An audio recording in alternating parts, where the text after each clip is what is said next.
How's it going, everybody? This is the Uncanny Omar with Astonishing Melanie. And we are doing an advance overview of the Loki, God of Stories Omnibus. So stay tuned.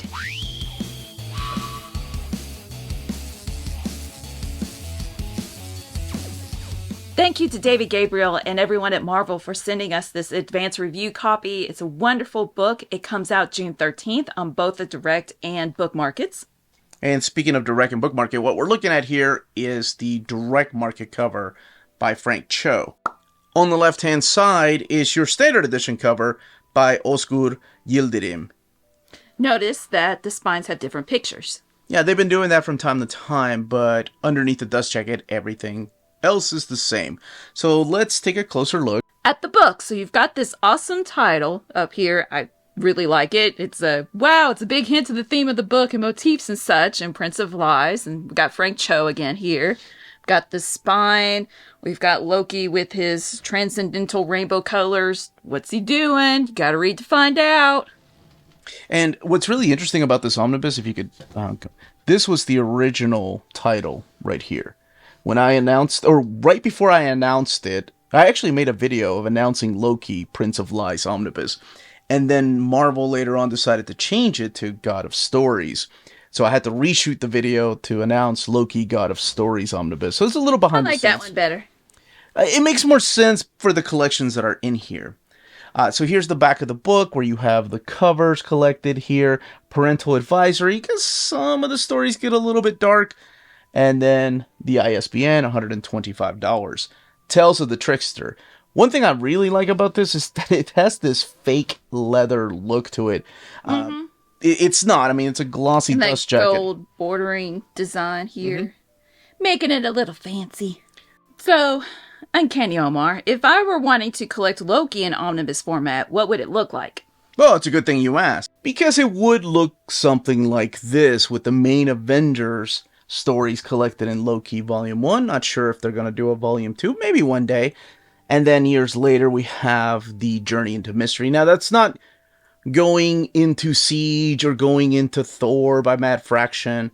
But Journey into Mystery goes directly into Young Avengers. And then after Young Avengers is where we're going to get the stories collected in here. So this kind of gives you an idea of what a Loki shelf would look like if it's Loki and then without the Avengers issues or anytime he appeared anywhere else like the Asgardian Wars and X-Men. Thank you, good sir. You're welcome, pretty lady. Let's take a look under the dust jacket. And first of all, I just want to show the flaps here. There we go. Yes, you have the God of Mischief, Lies, and Stories, and the creators broken up here on the right-hand side. Really like this. They've been doing this from time to time, showcasing some of the internal artwork. So you have a little bit of like Lee Garbet's art in there. I like that they're doing this with different collections, and then they give it like a color tone. It's very nice. Gives it a nice feel to the collection here. Before we open this up, just to give you a warning for minor spoilers, nothing too big. However, if you are, not wanting to spoil anything, skip to the end of this video. Yeah, and hit that like button before you do, though. All right. Ready, Astonishing Melanie? Let's crack it open and check out this internal artwork while we talk a little bit about the stories in here. All right, we're going to crack this book open. I'm being Vanna White to my... Does that make you Pat? Was that his name? Pat? Pat Sajak. Sajak. Anyway. These end sheets are the prettiest end sheets I ever did see. Look at that green. Okay. I wasn't expecting that. Loki, God of Stories, right there. And here's all your creators. You have Robert Rhodey, Robert Aguirre-Sacasa, and Al Ewing writing all of Agent of ASGARD, Jason Aaron, L.L. Ewing doing the original Sin story, mapped wonderfully, by the way, and Roger Stern, I'll talk a little bit about that, Christopher Hastings, and Daniel Kibble-Smith, and kicking it off with Loki from 2004, number 1. This was also collected as the Thor and Loki Blood Brothers in trade paperback and in gallery edition, but it's what starts this omnibus. So what is collected in here, Astonishing Melanie? This collects Loki 2004, numbers 1 through 4. Loki 2010, numbers 1 through 4. Loki, Agent of Asgard, numbers 1 through 17. Original Sin 5.1 through 5.5. Vote Loki 1 through 4. Loki 2019 1 through 5. Avengers, Loki Unleashed, and material from All New Marvel Now, Point 1, and War of the Realms, Omega. Thank you, thank you. So let's talk about some of these stories collected in here. So this is one of your favorites. This is the one that is drawn, Yes. or rather, gosh, almost painted. Look at this gorgeosity. Oh my goodness, it is amazing. And Did you just make up that word? Yes, and I love Hela's look. Oh my gosh. You have this badass heavy metal rock and roll Azad Ribbage artwork that he also used in the pages of Jason Aaron's Thor, but it's all through these original miniseries here for the first 4 issues. This is like harkening back to the days of just the good old original mythology. Not that much to do with Marvel superheroes and all that kind of stuff. Like it's the myths and putting a little spin on it, and I just love Norse mythology. So you can expect in both this miniseries and the next one, you can expect keeping close to the Norse mythology. There will be some familiar characters through these pages if you're used to reading Thor, not just through this original miniseries, but the next one as well. So actually, let's go. Okay, and no spoilers, we didn't show, but the way that ends is chef's kiss. So this is the one by Roberto Aguirre-Sacasa, and this is drawn by, oh my gosh, it is Sebastian Fiumara. So this one's a little bit different. It's kind of another one that takes place in the past, retelling a little bit of the story of Loki and Thor. Because he's the god of stories. Get it? Yeah, and it's really cool. But these have been available in trade paperback before, but it's really cool to find them all in one place, because as a completist, I don't know where these would fit in if they were to do Avengers when we get to this era, or they were to do Thor when we get to this era. You mentioned that you like the mapping on this. Love it. And I agree. It flowed very smoothly while reading. Because it is a brand new star for Thor. Loki. You get old stories of Loki that are written in modern time. You're looking at 2010, 2011, the other Loki was 2004. And then you get the new beginning of Loki after the events that happen in the pages of Young Avengers and the Marvel Point 1, if you will, or Marvel Now. Throughout the whole book, you have fun reading Loki because you kind of empathize with him, right? You're like, oh man, or has he changed? I believe in him. And then something happens because he's a trickster. It's the same routine, but it still does have a little bit of a spin on it, especially, I think, with Agent of Asgard. Yes, which is, to me, worth the price of admission. Then we have the little bit from Marvel Now, Point 1, which is just a Loki story, which showcases the Red Skull, which comes into play a little bit later, shows Megan and Captain Britain there. And this sets up what will become this series right here, and that is Loki, Agent of Asgard. You were going to say Logi. I was going to say Logi. So give me the pitch for this, Astonishing Melanie. What would you say is the pitch? You and I actually reviewed this about 3 or 4 years ago, the complete collection trade paperback. Give me the pitch. Okay. I remember reading it but not reviewing it. Okay. Well, Loki has reinvented himself, and because of the events that happened at the end of Young Avengers, and man, when it reminds you of what happens, it's pretty dark. Oh my goodness! And he's like, you know what? As showcased by who he meets, Veritas, you can't lie to her. Okay, So with her introduction, I really like her. It's like, oh, he's going on a straighter path now. He's really changing things up. Look, he's making a connection with somebody that he could be himself and honest with. It's beautiful. I love this series. And then there's future Loki. Yeah. Who is totally against what now Loki is wanting to do. So you have that dynamic going on. What's the word? Conflict. Oh, goodness. The conflict. That's a good choice. You're the one with the masters in English. Right? So why I like this... Oh, I love how he tricked him. Okay, this is the Mephisto story. Why I really like this is because I'm a fan of mapping, and I always give praise to books that are properly mapped, and then when books aren't mapped that well, I'm like, could have been better, or this should have been here. This is exactly where I would have put the original Sin series, is right after the Loki Agent of Asgard issue number 5. So that's what kicks off Original Sin, which this is the 5.1 stuff.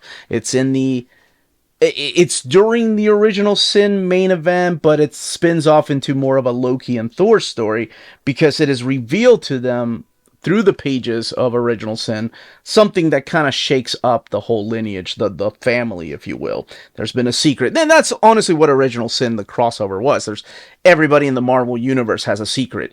And the secret that is given to them is kind of one that, well, what the hell? I can't believe anything my mother and father... Now, granted, nobody really trusts Odin, but, they did. Their mother's a little bit different. They don't expect their mother to lie to them. But this one's a pretty interesting story. It introduces us to a character that appeared long ago and then appeared in the Guardians of the Galaxy and now solidified her in the pages of Marvel Comics. But that's where Original Sin is. And then it goes back to Agent of Asgard. Well, which... Asgard What's it called? Axis. Axis Asgard. No, wait. Agent of Axis? Okay.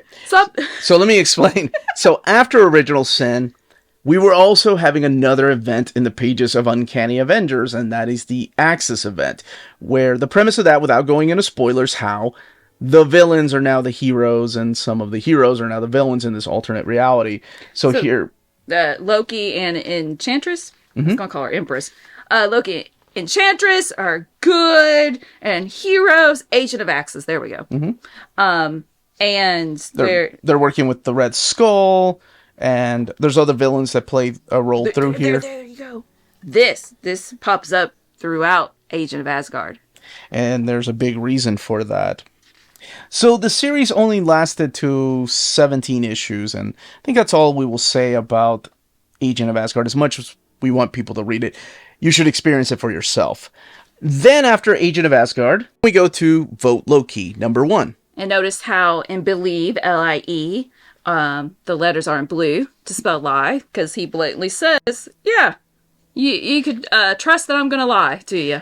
So in this particular story, Loki changes again and runs for president in a ridiculous campaign where he is pretty much tricking everyone into voting for him. And then it's up to the heroes to fight Loki in a different way. Yeah.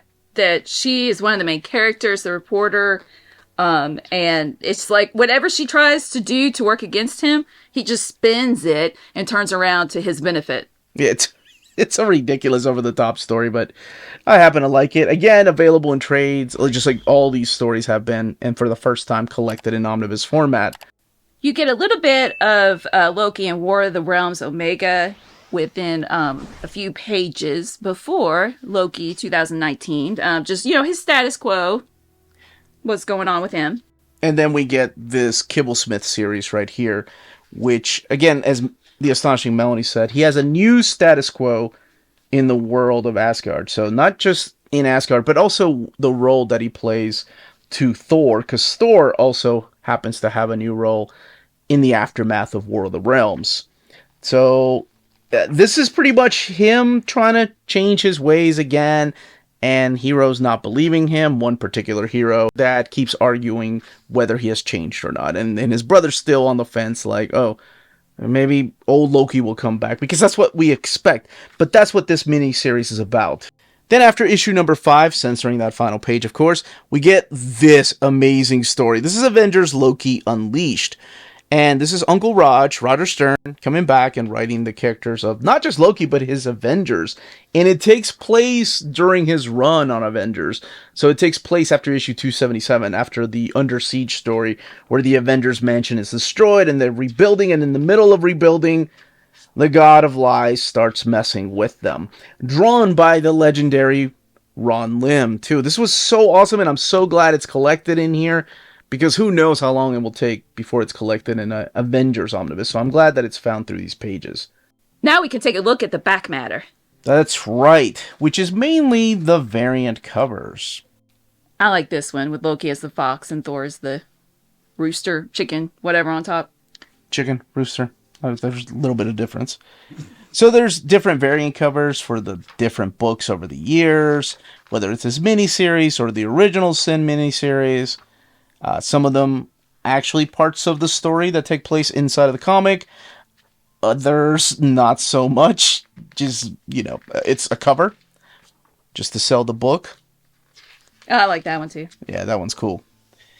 All right, let's not flip through all of these. Oh, this is awesome. This is the proposal for a 4-issue miniseries by Robert Rhodey, who wrote that issue with Esad Ribic on art. Look at that. Even Ribic's So cool. in sketches are just amazing.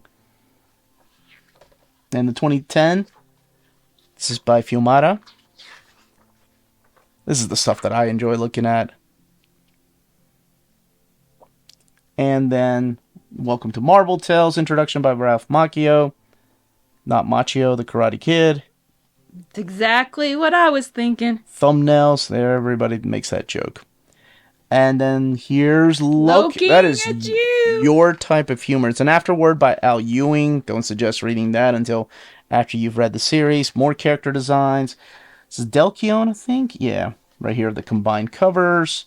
And the combined covers of issues 14 through 17. I didn't even notice they combined. I think I made the same comment when we did an overview of the complete collection of Tales of Asgard, or Agent of Asgard. And then Durf sketch. All right, let's take a look at the build of this book. How many pages? Not 975. Not 977. 976 pages, baby. Is that the most confusing way to announce the page count? Well, you're going to remember it now. 976. Are you done? You going to play trivia? No. They'll ask about Loki, God of Stories. No, please stop. How many pages? 976. Is this sewn binding or not, Melanie? Heck fire, yes it is. Good job. And here's the eye, printed at the iMac printer. So we'll take a look at the paper stock. That's just a hot dog. You fit a hot dog through there. No hot dogs going through there. All right, so the way the book lays over. Were there spread pages through the first story arc? Aha, perfect. Towards the very beginning, you do get some minor gutter loss right here. You can see by this weapon that his sword that the statue is holding up. The cape right here, you just have to hold it down, the spear. Just to kind of give you an idea of a little bit of gutter loss towards the beginning. And of course, towards the end. But the paper stock itself isn't the thinnest, but also I've seen thicker. So let's take a look at what it looks like. Look at Hela. Yeah, it's a great painting of her. But I need something that has... Here, we need some line work. As much as I love Ribic's artwork, it's just not a good example of... So looking at this issue right here, after the miniseries, by looking at the lighter colors, you can see a little bit of artwork bleeding through from the opposite side of this page. All the covers, by the way, are framed like so. And there we go. Just like that. So that kind of gives you an idea of what the bleed through... I see. Oh, well, yeah. I was going to say the bleed through. When talk about two things. There are whites or just really light colors. But not really terrible. Not a lot. Like, I've seen a lot worse. I didn't notice while I was reading. But, some people do. And I got to be thorough as I can. Mm-hmm. See, there's really not a lot right there. But anyway, that's it. That's our overview. That, as they say, is that. If you're interested in purchasing this book, please check out our sponsors' links in the description below. If you're in Europe and you're interested in buying these books, definitely check out Walt's Comic Shop in Berlin, Germany. They have the cheapest pre-order prices, flat shipping rate of €12 for all EU countries, emails answered within 24 hours, waltscomicshop.com, and you can use the code nearmintcon at checkout and get free shipping for all EU countries with your first order over €40. That's Walt's Comic Shop, your reliable source for omnis and premium collected editions in Europe. Ding! cheapgraphicnovels.com, your online home for graphic novels and collected editions up to 50% off cover price. They have excellent shipping and prompt and helpful service. Check out their bargain deals for up to 90% off cover price. And don't forget, the CGN also takes pre-orders. That way you don't miss out on the hottest releases. And they are currently running a special promotion for you Minties. If you're a first-time customer, after receiving your order confirmation email, reply back to that email and let them know Near Mint Condition sent you their way. They will then apply a free shipping promotional credit to your next order in the US. Cheap Graphic Novels, your source for the hottest books with the kind of deep discount, quality shipping, and customer service that will keep you coming back for more. And that was the content, the page count, and build of this omnibus. Let us know in the comments which Loki is your favorite or which story is your favorite. What is another villain that you would like to see get the omnibus treatment? Kang, the Conqueror. That's just me. I'm answering for everybody. But yes, smash that like button on the way out. Thank you all so much for watching. Thank you to my wonderful co-host. She always makes these a lot more fun than talking about these books to myself pretty much. You're welcome. So, everyone, stay healthy and safe out there. Much love. Stay minty!